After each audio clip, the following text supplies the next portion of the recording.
নমস্কার। আজকে আমি মাছ দিয়ে ধনেপাতা দিয়ে পাতলা করে ঝোল করে দেখাবো।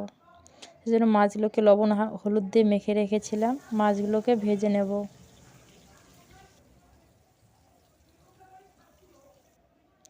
মাছগুলো ভেজে উঠে নিয়েছি। এবার আলুগুলোকে ভেজে নেব।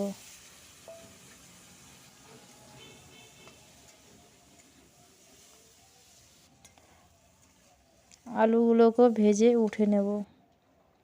নিয়ে শুকনো লঙ্কা ফোড়ন তেজপাতা দিয়ে একটা মশলা করেছিলাম। আদা জিরে লঙ্কা 8টা মতন লঙ্কা দিয়েছিলাম।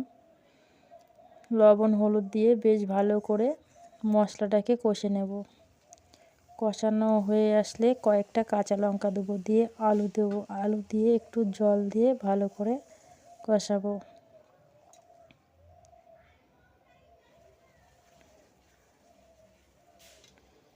ভালো করে কষানো হয়ে গেলে ধনেপাতা দেব, দিয়ে আবার বেশ কিছুক্ষণ কষাবো।